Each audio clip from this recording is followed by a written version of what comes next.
আসসালামু আলাইকুম প্রিয় দর্শক। যেই ঘটনা ঘটে গেল মোহাম্মদপুরে, সেটা অনেক বড় একটা শিক্ষা সবার জন্য। একটা কাজের মেয়ে আরশা নামের একটা কাজের মেয়ে, সেটা ৪ দিন আগে সে কাজ নিয়েছে সেই বাসায় এবং সেই বাসায় সে যেদিন দুর্ঘটনা ঘটেছে, মা মেয়েকে হত্যা করেছে, সেদিন সে ৭টার পরে সেখানে প্রবেশ করে এবং ৯টার পরে সে বেরিয়ে যায়। তো সেই ২০ বছরের একটি মেয়ে, ৪৮ বছরের একটা মহিলাকে এবং ১৫ বছরের একটি মেয়েকে খুন করে তারপরে জিনিসপত্র নিয়ে চলে গেল।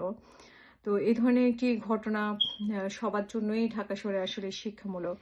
কারণ আপনারা যখন কোনো গৃহকর্মীকে রাখবেন, অবশ্যই আপনাদের নাম, ঠিকানা সবকিছু সিওর হয়ে কনফার্ম হয়ে তারপর রাখা উচিত। সেখানে এই মেয়েকে রেখেছে এবং মেয়ে বলেছে যে তার মা-বাবা আগুনে পুড়ে মারা গেছে। কোনো নাম ঠিকানাবিহীন একটা মেয়েকে বাসায় কাজ করতে রেখেছে। এবং সেই মেয়েটা সবসময় মাথায় কাপড় বা হিজাব দিয়ে আসতো। তার চেহারাটাও ঠিকমতো মানুষ দেখতে পেত না। তো বোঝাই যায় যে একজন সরল স্বাভাবিক মানুষ যে যাকে সহজে বিশ্বাস করা যায়। আর আমরা হিজাব পরলেও অনেক সময় দেখি যে বিশ্বাস করে আরকি সহজে। তো সেই যে ঘটনাটা ঘটিয়েছে সেই মেয়েটি একাই এই ঘটনা ঘটিয়েছে। শুধুমাত্র জিনিসপত্র চুরি করেছে, চুরি করে ধরা পড়েছে। তারপর সে গৃহকর্ত্রী যিনি লায়লা, তাকে খুন করেছে। তারপরে নাফিসা ওনার মেয়েকে খুন করেছে।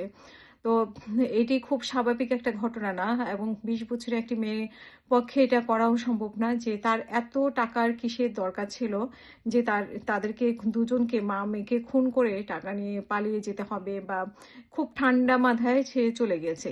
এটা মনে করার কোনো কারণ নেই যে তার পিছনে কোনো কিছু ছিল না। তার পিছনে অবশ্যই এখানে একটা ষড়যন্ত্র কাজ করেছে। তার পিছনে অবশ্যই কেউ না কেউ ছিল। আমরা যখন দেখেছি যে তাকে গ্রেফতার করা হয়, তখন একটি ছেলেকেও গ্রেফতার করা হয়েছে। সেই ছেলের সাথে তার পরিচয় কি? তো এইখানে তার পিছনে কারা কাজ করছে? তার পরিকল্পিতভাবে সে এখানে কাজে এসেছে কিনা? তারপরে আ এখান থেকে সে কি আমরা শুনেছি যে মোবাইল, স্বর্ণ-অলংকার এগুলো সে নিয়ে গেছে। তো এরকম চক্র আসলে ঢাকা শহরে আরো আছে কিনা? এগুলো কিন্তু অনেক প্রশ্নই আসে এবং সে কিভাবে খুন করলো দুজনকে আ এই কিছুক্ষণের মধ্যে?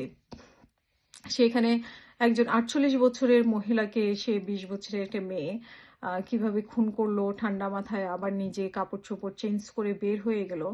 তো সব মিলিয়ে কিন্তু আমরা একটা ধোঁয়াশা আছি এই বিষয়টির মধ্যে। যদিও আ পুলিশ বলছে যে এটা তদন্তাধীন অবস্থায় আছে। সুতরাং তদন্তের পরে অবশ্যই আমরা আরো ডিটেইলস জানতে পারবো। কিন্তু একটি ভয়াবহ ঘটনা। আ খুবই চিন্তার বিষয় যারা গৃহকর্মী রাখেন। বাংলাদেশে তো কাজের জন্য, সহযোগিতার জন্য, ঘরের কাজে সহযোগিতার জন্য মেক্সিমাম লোকই সাধারণত কাজের মেয়ে রেখে থাকেন। তো এটি তাদের জন্য একটা দৃষ্টান্ত এবং আসলে নাম পরিচয়হীন কাউকে ঘরে রাখা যে ঠিক না। এটা যে কত বড় বিপদ নিয়ে আসতে পারে, এটাই প্রমাণ করেছে লায়লা এবং নাফিসার জীবনে। তো আমরা আশা করব যে আমরা খুব শীঘ্রই এই বিষয়টি জানতে পারবো যে পুরোপুরি কি ঘটনা এবং এর পেছনে কোনো চক্র কাজ করছে কিনা।